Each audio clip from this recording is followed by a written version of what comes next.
నమస్తే. ఇన్నాళ్ళు నన్ను సపోర్ట్ చేస్తూ, ఎంకరేజ్ చేస్తూ మీ ప్రేమను నాకు అందిస్తున్న ప్రతి ఒక్కరికి కృతజ్ఞతలు.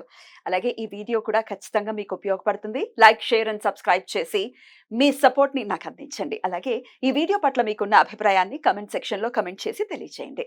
ఇప్పుడు వీడియోని చూద్దాం. నమస్తే. Welcome to our channel. నేను పద్మిని. ప్రస్తుతం మనతో పాటు స్మార్త పండితులు, పురోహితులు పరిమి సుబ్రహ్మణ్య శర్మ గారు ఉన్నారు. మాట్లాడదాం. అన్నయ్య నమస్తే. నమస్కారం. అన్నయ్య, పురుష సూక్తం పురుష సూక్తం కూడా చాలా విశేషంగా విష్ణుమూర్తి ఆరాధనలో పురుష సూక్తం అనేది వింటూనే ఉంటాము. ఏదైనా ప్రత్యేకించి ఏదైనా వ్రతాలు చేసుకున్నప్పుడు స్వామిని అభిషేకపూర్వకంగా అర్చించేటటువంటి సమయంలో కూడా పురుష సూక్తంతో స్వామిని అర్చించుకోవటం అనేది సర్వసాధారణమని అందరికీ తెలిసినటువంటి విశేషం. అయితే పురుష సూక్తానికి ఉన్నటువంటి వైశిష్ట్యాన్ని, స్వామికి ఎంత ప్రీతికరం పురుష సూక్తం ఇత్యాది విషయాలు ఒక్కసారి నీ ద్వారా అన్నయ్య. మనం ఇందాకడ చెప్పుకున్నట్టుగా విష్ణుమూర్తిని ఆరాధన చేసే నవవిధ భక్తుల్లో ఈ శ్రవణం కీర్తనంలో అంతర్భాగంగా పురుష సూక్తం గురించి కూడా మనం తెలుసుకోవాలని సంకల్పించాము.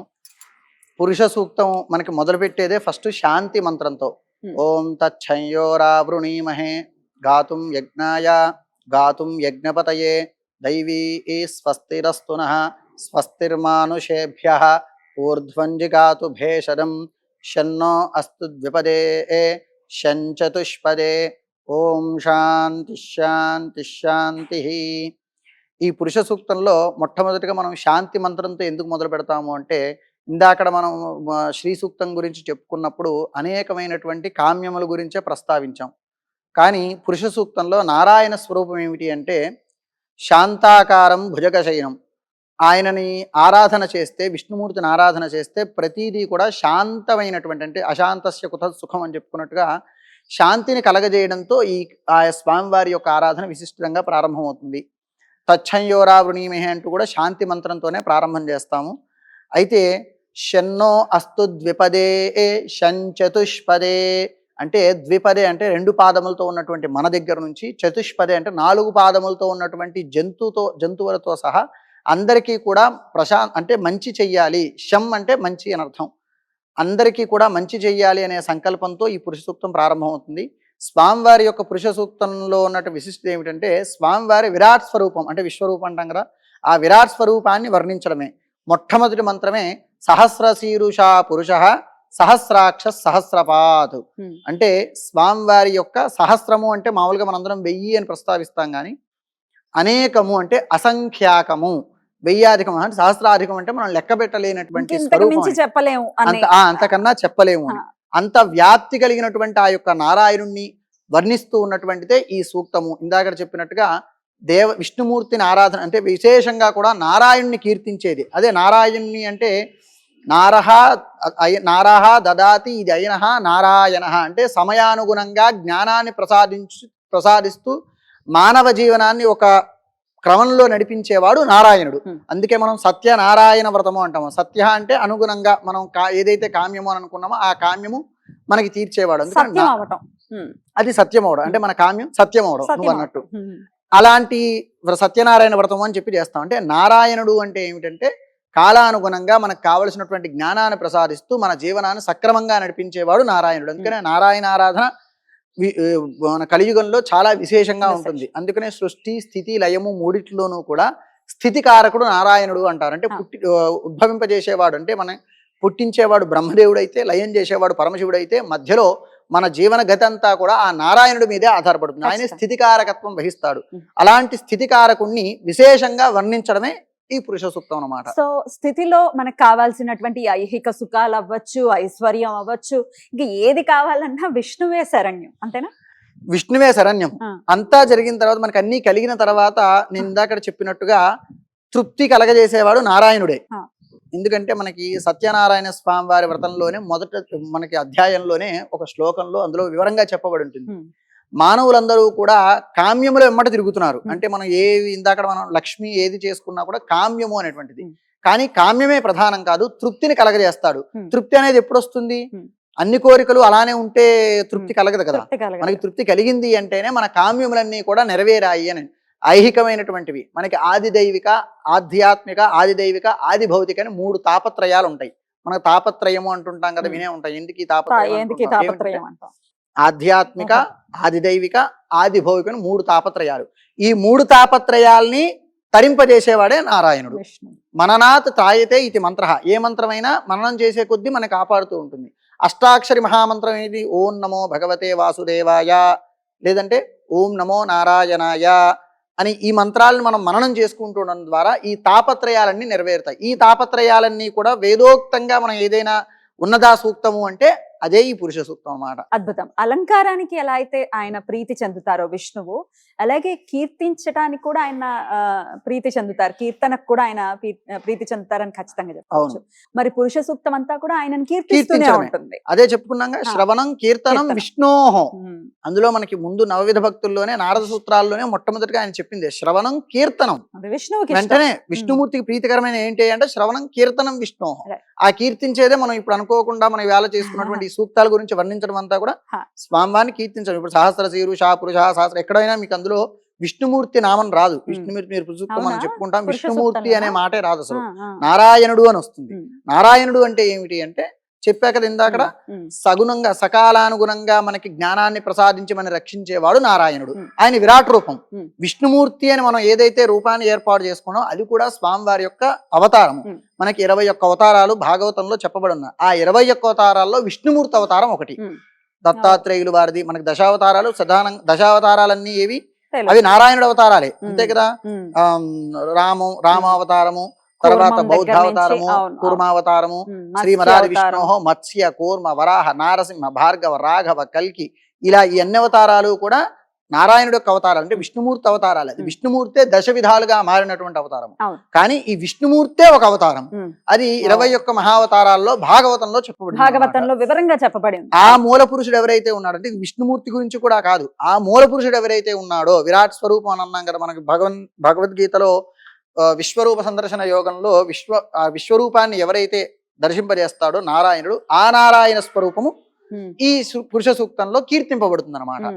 అందుకని ఈ పురుష సూక్తానికి ఉన్న ప్రాశస్త్యం ఏమిటంటే నారాయణుని కీర్తిస్తుంది, మూల పురుషుణ్ణి కీర్తిస్తుంది అనమాట. అద్భుతం. మరి ఈ పురుష సూక్తం వినటం వలన ఆల్రెడీ నువ్వు చెప్పి ఉన్నావు, ఎలాంటి సుఖాలు పొందాలన్నా కూడా విష్ణువు యొక్క ఈ పురుష సూక్తాన్ని ప్రతినిత్యం చేసుకోవచ్చు. ప్రత్యేకించి తమ కోరికలు నెరవేర్చుకునే ప్రక్రియలో పురుష సూక్తాన్ని ప్రతినిత్యం వినటం లేదా చదువుకోవటం ఒకవేళ వాళ్ళకు వస్తే అది కూడా చేయొచ్చా?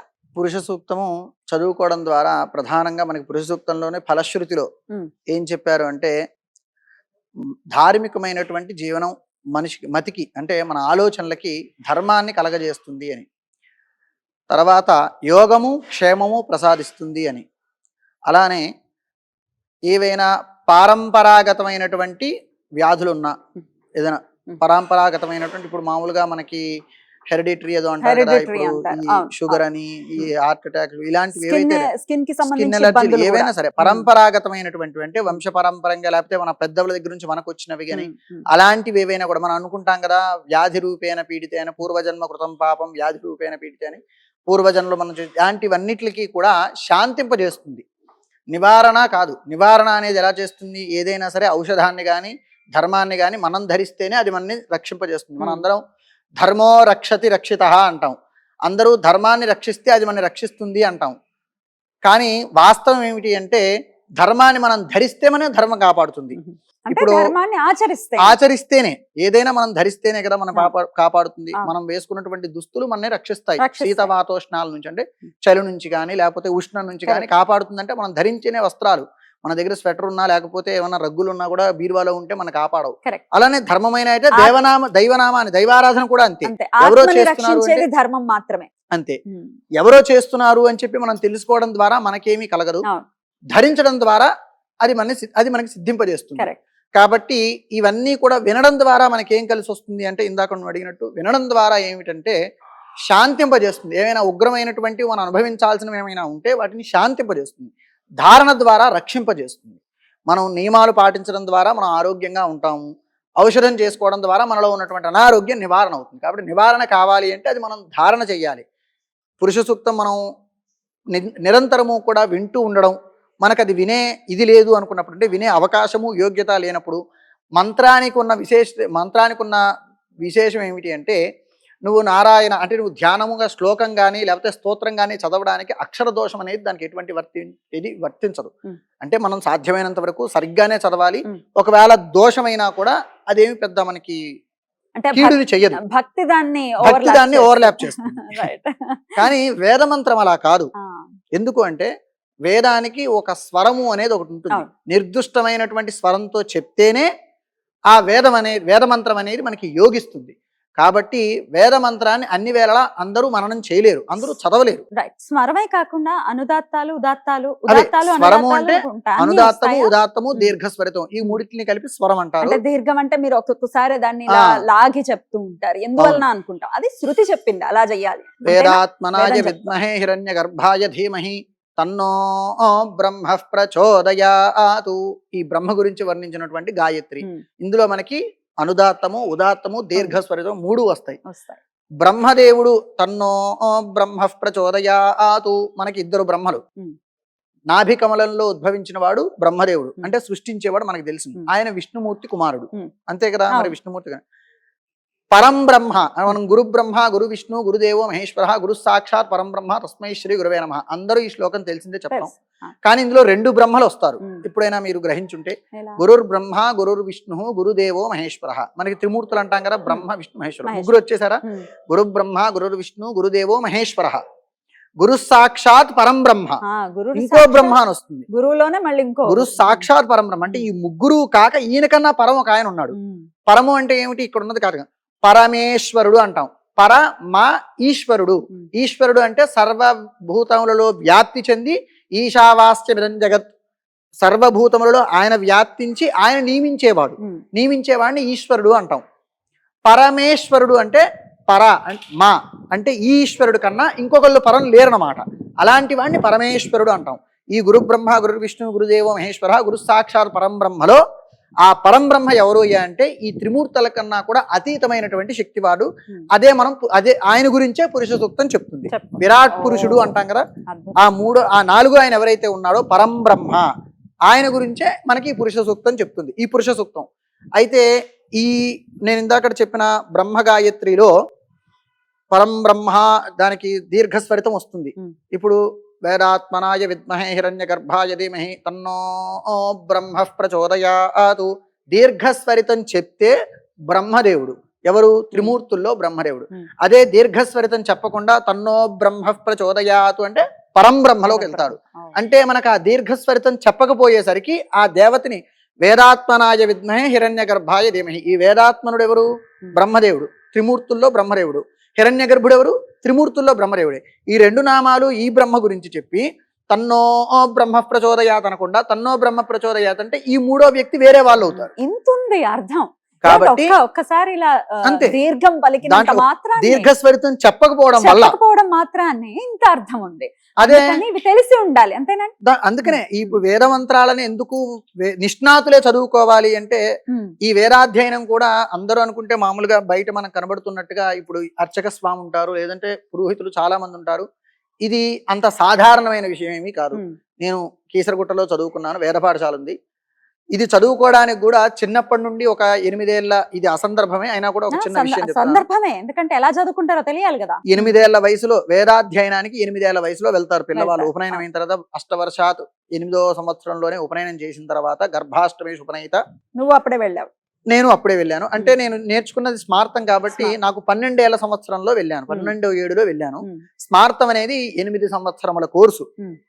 8 సంవత్సరములు మన ఇంటికి దూరంగా ఉండి, తల్లిదండ్రులకు దూరంగా ఉండి, బాల్య వయసులో అంటే మనం బాల్య వయసు అజ్ఞానత అంటాం, అజ్ఞానంలో ఉంటాం. చిన్నపిల్లలు అంటే ఏమి తెలియదు మనకి, అందుకనే కదా బాల్యం అనేది ఏమీ తెలియదు.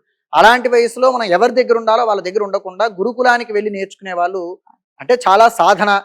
అది కూడా ఆ వయసులోనే. ఎందుకు అంటే ఆ వయసులో మనం ఏ విధంగా అయితే మనం ఏ మార్గంలోకి అయితే మనం ప్రవేశిస్తామో ఆ వయసు చాలా ప్రధానం అన్నమాట. కాబట్టి ఆ మార్గంలో ఆ సమయంలోనే పెట్టాలి అని నిర్ణయం మన పెద్దవాళ్ళందరూ నిర్ణయించి 8వ ఏట వేదంలో వేస్తారు. 8 నుంచి 12 సంవత్సరాలు వేదాధ్యయనం చాలా కష్టం. వాడికి ఆ వయసులో వాడికి స్వరం పట్టాలంటేనే 2-3 సంవత్సరాల సమయం పడుతుంది. అంత కష్టపడి అంత నేర్చుకున్న తర్వాత వాళ్ళే నిష్ణాతులు అంటారు. ఇందాక నువ్వు అన్నట్టు స్మార్త పండితులు అంటే పాండిత్యానికి సరిపడా విద్య నా దగ్గర ఉందో లేదో తెలియదు, పండితుడు అవడానికి ఏదైతే కోర్సు ఉందో ఆ కోర్సు మాత్రమే నేను చదివాను, ఆ సాధన మాత్రం ఆ చేశారు. సాధన మాత్రమే నేను చేశాను. ఆ. పాండిత్యానికి సరిపడా యోగ్యత అంటే పాండిత్యం అంతా నా దగ్గర ఉందో లేదో నాకు పూర్తిగా తెలియదు. ఆ దానికి సంబంధించినటువంటి కోర్సు పూర్తి చేశాను, అంతవరకు మాత్రమే పండితుని అని చెప్పుకోవడానికి. కానీ Right. అంత సాధన ఆ సమయంలో ఆ వయసులో ఉంటుంది. Right. ఎంతో కాలానికి కష్టాలకి నిష్ఠూరాలకి వచ్చి మన పనులు మనం చేసుకుంటూ Correct. అంత సాధన చేస్తేనే సిద్ధిస్తుంది. సాధన సాధ్యతే సర్వం. ఏదైనా సిద్ధించాలంటే అది సాధనతోనే. అందుకని అంత కష్టపడి మనం అంత సమయం మనం వెచ్చించలేము, అంత కష్టపడి వేద మంత్రాలను మనం నేర్చుకోలేదు. కాబట్టి కొంతమంది మహానుభావులు ఉంటారు, వారికి ఏంటంటే ఏ వయసులో ప్రయత్నించినా కూడా మంత్రం అక్కర్లేదు. ఈ మంత్రాల కన్నా విశేషంగా మనకు భీష్ముల వారు నీకు ఏది ఇష్టమైంది అని చెప్పి ధర్మరాజు భీష్ముల వారిని అడిగారు. అంపశయ్య మీద ఉన్నటువంటి భీష్ముల వారిని అడిగితే వినాలి ఉన్నది అంటున్నావు. వింటూ ఉండడం, మనమే చదువుకోవాలి అని, మనమే ఏదైనా చెయ్యాలనే తాపత్రయం ఉంటే విష్ణు సహస్రనామం చేయడం. మనకి చేయటం. భగవత్ శంకరపాదుల వారు చెప్పారు, విష్ణు సహస్రనామం తర్వాత గీతాశ్రవణం అంటే భగవద్గీత, తర్వాత నారాయణ నామస్మరణం, ఈ మూడు కూడా నిరంతరము రోజు చెయ్యాలి. రైట్ అన్నయ్య, చాలా చక్కగా వివరించావు. Thank you so much. నమస్తే అన్నయ్య.